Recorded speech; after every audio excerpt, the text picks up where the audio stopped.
grand leader, avant sa mort, disait, je ne connaissais pas le but de la vie. Un autre grand leader disait à ses disciples, cherche la vérité. Un autre grand leader de la masse disait à ses fidèles, avant sa mort, je ne suis pas le chemin. Mais Jésus a dit, je suis le chemin, la vérité et la vie. Nul ne vient au Père que par moi. Le cœur de Dieu est apaisé par le sacrifice de notre Seigneur Jésus-Christ. Le cœur est apaisé par le sacrifice de notre Seigneur Jésus-Christ. Jésus a accompli une cérémonie pieuse pour réparer nos fautes. Dans l'Épître aux Hébreux, nous lisons que Jésus est devenu en tout semblable à ses frères, afin d'être un souverain sacrificateur, miséricordieux et fidèle, pour faire expiation des péchés du peuple. Une cérémonie pieuse pour réparer nos fautes.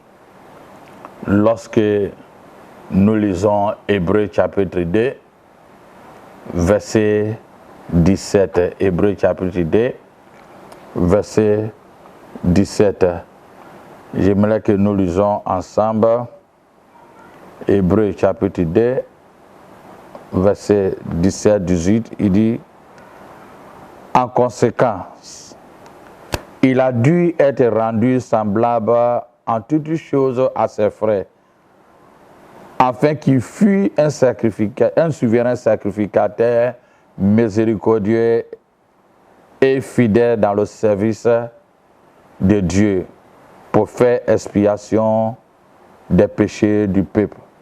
Car ayant été tenté lui-même dans ce qu'il a su faire, il peut secourir ceux qui sont tentés. Il peut secourir. C'est ça qui est important pour toi et moi. Jésus, Dieu homme, est venu sur cette terre à traverser ce que toi et moi, nous sommes en traversée. Il avait eu soif, il n'avait pas un lieu à dormir, il a connu la souffrance. Il est différent des autres dieux qui n'ont pas été en contact physique avec les humains. C'est pourquoi toujours je dis, la chrétienté n'est pas une religion comme aux autres qui cherchent vers Dieu, qui cherchent des voies pour atteindre Dieu. Mais c'est Dieu même qui est venu nous apprendre, pour nous instruire, afin que nous puissions savoir et connaître sa voie. C'est tout à fait différent. La religion cherche à plaire Dieu. Il cherche la voie pour permettre Dieu. Mais Dieu nous a tellement aimés, a tant aimé, il a donné son Fils unique pour que toi et moi, si nous croyons en lui, nous ne périssons pas. Donc, il est venu vers nous. La région du monde va vers Dieu. Donc, Dieu, envoyant Jésus-Christ par ses sacrifices, c'était une cérémonie pieuse pour réparer nos fautes. C'est pourquoi Paul ne voulait savoir que Jésus-Christ est crucifié. Dans 1 Corinthiens chapitre 2, verset 2, il dit, Jésus-Christ est crucifié. Il a dit aussi dans Galates 6, verset 14, en disant, la croix était son seul sujet de gloire. Paul a dit, je ne voudrais savoir que Jésus-Christ crucifié. Et la croix était son seul sujet de sa gloire. Bien plus, Le plan éternel de Dieu est de tout recapturer.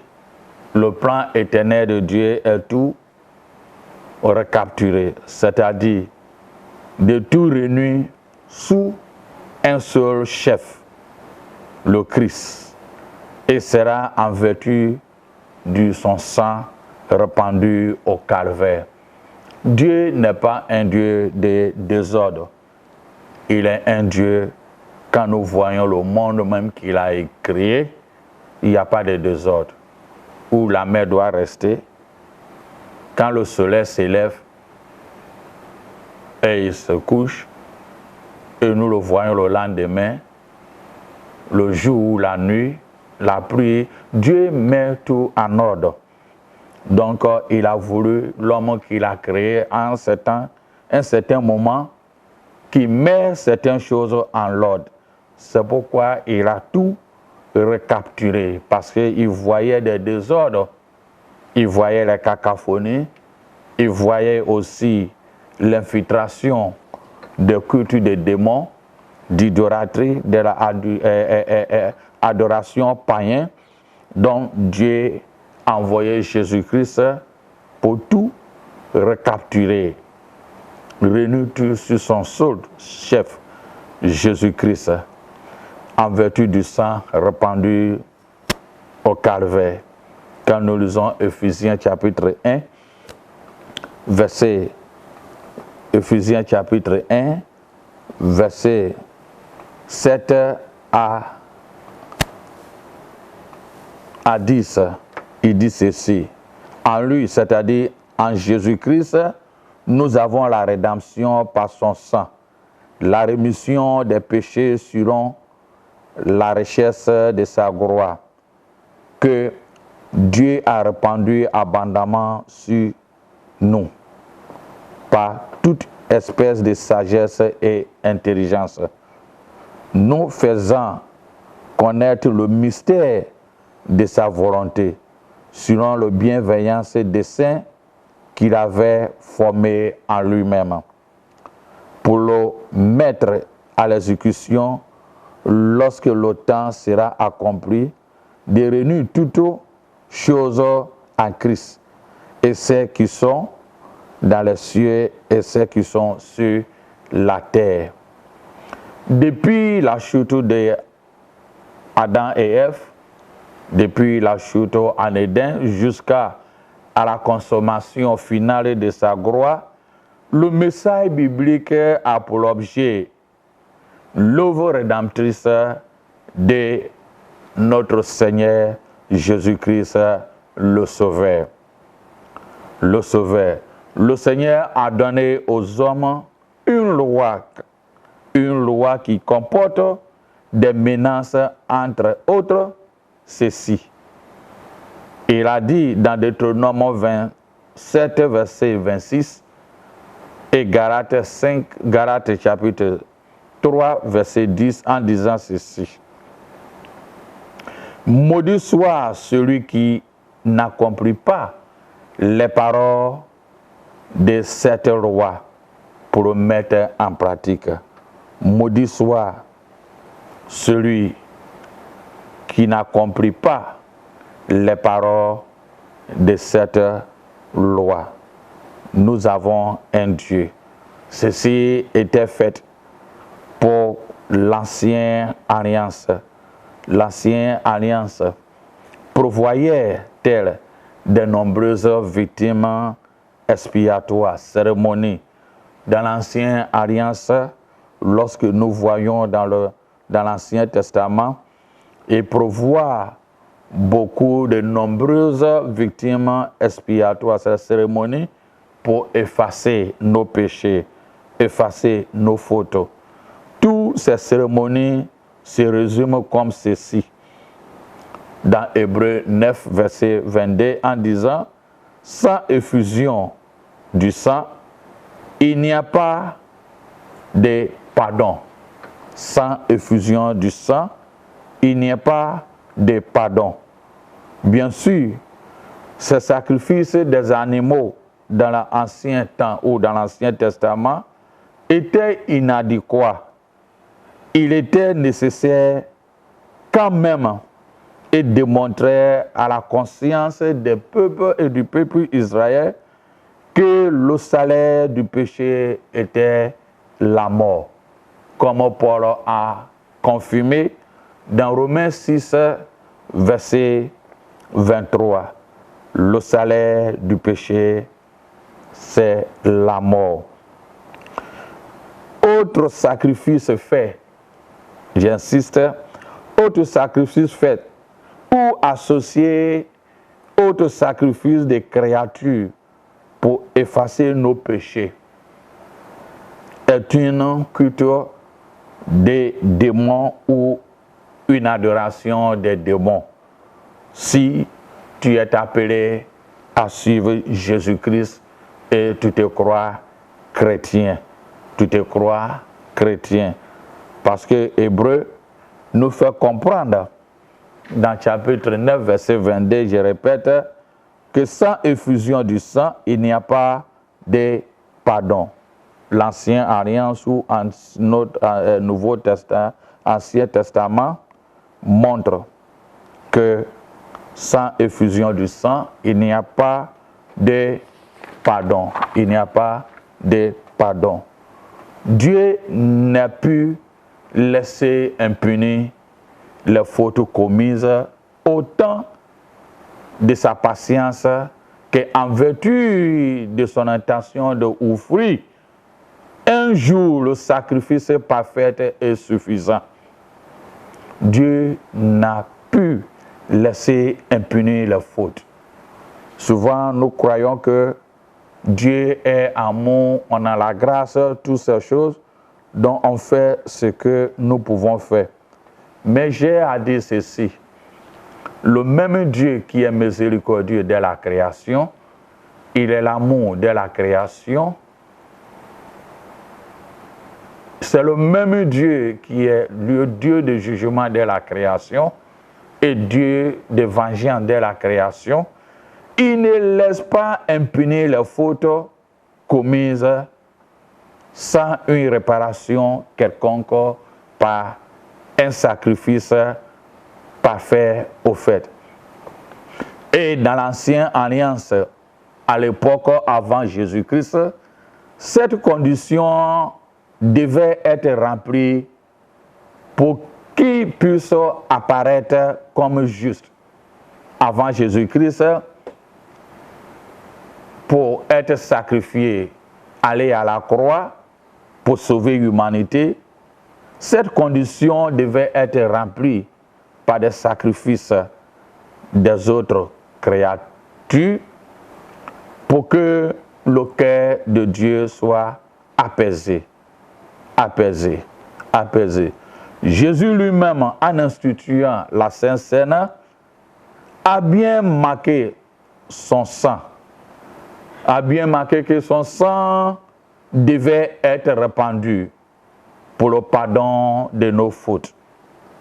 Il avait déjà indiqué, avant d'aller sur la croix, que son sang devait être répandu pour le pardon des péchés. Quand nous lisons Matthieu chapitre 26, verset 28, le salut nous a accordé gratuitement, mais il a coûté fort et cher à notre Seigneur, le Créateur de tout l'univers. Le salut nous a accordé, nous a été donné gratuitement, mais il a coûté cher à notre Dieu. Quand nous lisons Romains chapitre 3, verset 24 et chapitre 6, verset 23, nous sommes rachetés à un grand prix, comme Paul a dit dans 1 Corinthiens chapitre 6, verset 20 et 7, verset 23. Nous sommes rachetés à un grand prix par le sang précieux de l'agneau, sans défaut et sans tache. Le sang précieux de Jésus-Christ. Autre chose, je répète, fait ou associé pour que le cœur de Dieu soit apaisé est une culte des démons ou adoration. C'est la rédemption, c'est-à-dire d'une délivrance obtenue grâce au paiement d'une rançon. Au paiement d'une rançon. Au paiement d'une rançon. Le cœur de Dieu est apaisé lorsque Jésus a payé. Jésus est payé. C'est la rédemption. Il a payé un rançon pour que toi et moi, nous soyons délivrés et obtenir cette grâce. Dans le monde païen hors Christ, nombreuses cérémonies ont un caractère de propriatoire, un caractère propriatoire. Il s'agit en général d'acheter la faveur d'un esprit ou d'une divinité. On monte à la divinité en disant « Oh Dieu, sois pesé envers moi, qui suis pécheur ou offensé. » Dans le monde païen, on prend les animaux, on prend des objets, en général, en mettant pour permettre que ces esprits et le cœur de cette divinité soient apaisés. Mais Jésus-Christ a offert lui-même en sacrifice une rédemption pieuse pour permettre que le cœur de Dieu soit apaisé. Voilà l'exemple dans Luc, chapitre 18, verset 13, où le républicain se tenait à la distance, n'osait même pas lever les yeux au ciel, mais il se frappait la poitrine en disant « Oh Dieu, sois pesé envers moi qui suis un pécheur. » Le cœur de Dieu fut apaisé sur le sacrifice de Jésus-Christ à la croix. Pas des sacrifices, quoi que ce soit, hors de Jésus-Christ. Hors de Jésus-Christ. Et je répète, autre chose faite ou associée pour que le cœur de Dieu soit apaisé à nos fautes ou à nos péchés est un culte de démons ou une adoration de démons. Psaume 106, verset 39 dit « Il se suyait pour les œuvres, il se prostituait par les actions. Notre Seigneur Jésus-Christ est un moyen de propriation pour nos péchés, est un moyen de propriation, est un moyen par lequel le cœur de Dieu est apaisé pour nos péchés. Non seulement pour nous, mais pour ceux aussi du monde. Romains 3, verset 25, il dit « Celui que Dieu a destiné par son sang à être pour ceux qui croient victimes propriatoires, afin de montrer sa justice. Le cœur de Dieu fut apaisé sur le sacrifice de la croix, sur le sacrifice de la croix. Jésus a expié nos péchés en substituant à notre place la peine que nous aurons méritée. Les sacrifices de l'ancienne alliance, comme d'ailleurs beaucoup de ceux offerts dans le cadre, dans le monde païen, hors de Jésus-Christ, repose sur ces principes. L'agneau pascal est immolé en lieu et place du Fils aîné, comme Exode chapitre 12, versets 21 à 23. Des sacrifices pour le péché. Pour que le péché de l'homme soit effacé ou le cœur de Dieu soit apaisé, on présente un agneau comme Exode nous fait comprendre, en offrant un sacrifice pour que le corps de Dieu soit apaisé et des sacrifices de cupidité. Le prophète Ésaïe reprend ce thème où l'Ancien Testament, les cérémonies qui passaient en instituant avant que Jésus aille la croix, il a dit ceci: l'Éternel a fait tomber sur son serviteur Jésus-Christ l'iniquité de nous tous. Et son âme est livrée comme péché, c'est-à-dire akam, sacrifice de culpabilité. C'est ainsi qu'il a justifié beaucoup d'hommes en changeant de leurs fautes. Christ a fait tout cela pour nous. Donc, si tu fais partie et tu crois et tu t'appelles chrétien, sache que tout sacrifice, en dehors du sacrifice de Jésus-Christ, en substituant par des créatures pour nos péchés, est un culte des démons ou une adoration démoniaque et païen. De même idée est exprimée par l'apôtre Paul lorsqu'il a dit que notre Sauveur a été fait péché ou sacrifice pour nos péchés, pour nous, afin que nous devions en justice de Dieu, afin que nous devenions en lui justice de Dieu. Dans 2 Corinthiens, chapitre 5, verset 23. Ailleurs, il est écrit que Jésus-Christ nous a rachetés de la malédiction de la loi, en devenant malédiction pour nous. Comme Paul a exprimé dans Galates 3, verset 13. Je répète encore, autre rachat fait associant au sacrifice des créatures pour que nos péchés soient pardonnés, en substituant pour que nos péchés soient pardonnés, est un culte de démons ou une adoration des démons. Si nous voudrons la vie, la rédemption, le péché d'être pardonné, alors il n'y a rien d'autre que le sang de Jésus qui est répandu sur la croix.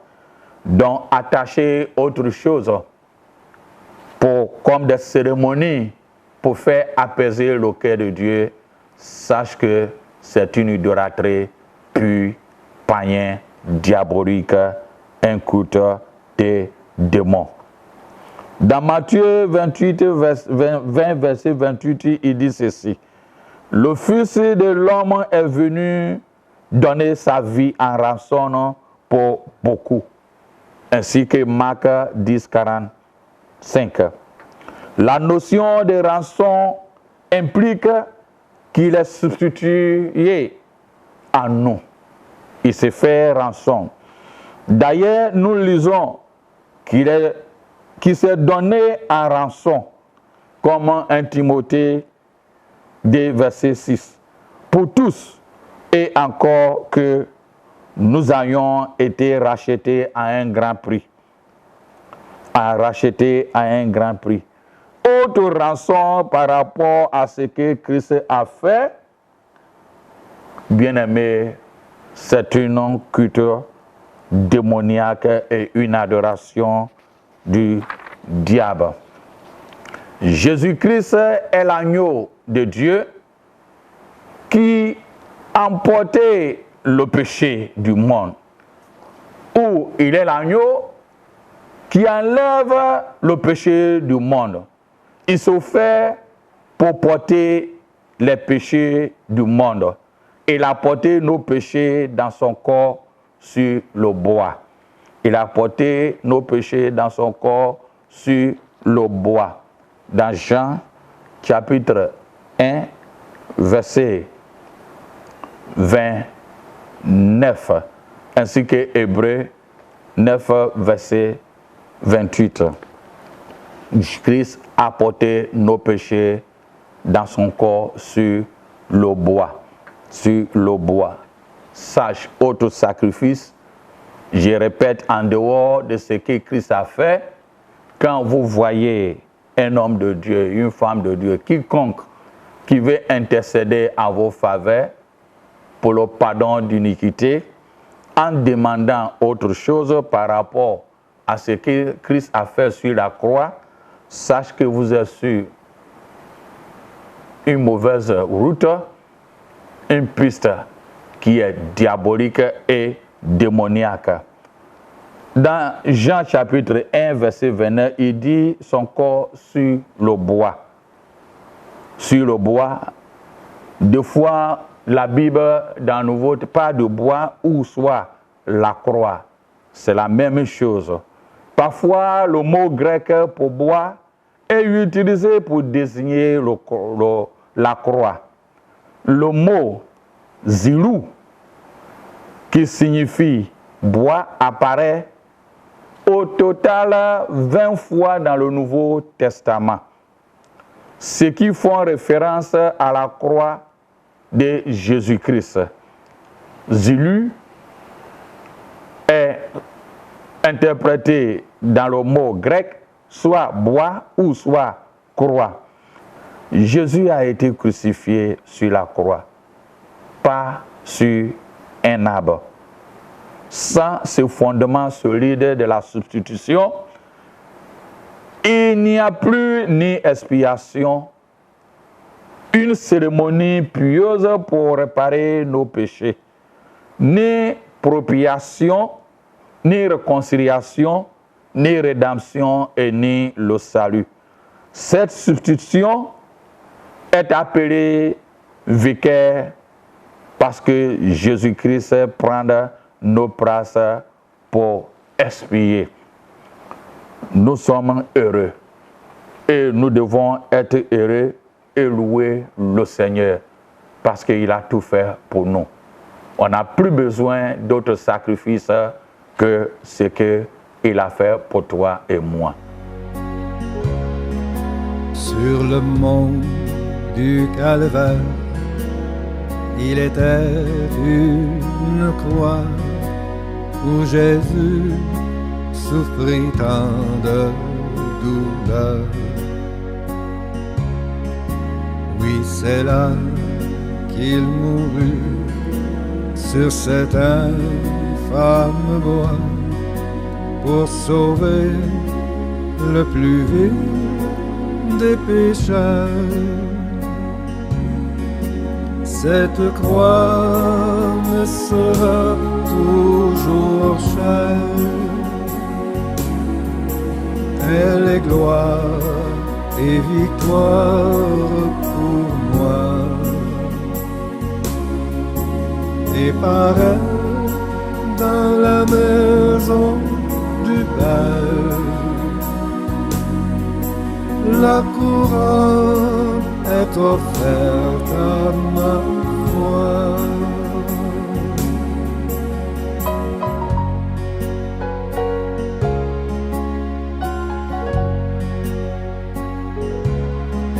Cette croix où Jésus du monde est rejeté a pour moi le plus grand des attraits.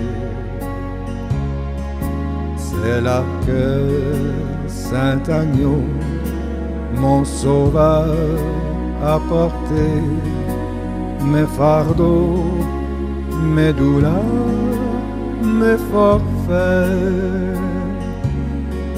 Cette croix me sera toujours chère. Elle est gloire et victoire pour moi. Et par elle, dans la maison du Père, la couronne est offerte à ma foi. Un grand leader avant sa mort, disait, je ne connaissais pas le but de la vie. Un autre grand leader disait à ses disciples, cherche la vérité. Un autre grand leader de la masse disait à ses fidèles, avant sa mort, je ne suis pas le chemin. Mais Jésus a dit, je suis le chemin, la vérité et la vie. Nul ne vient au Père que par moi.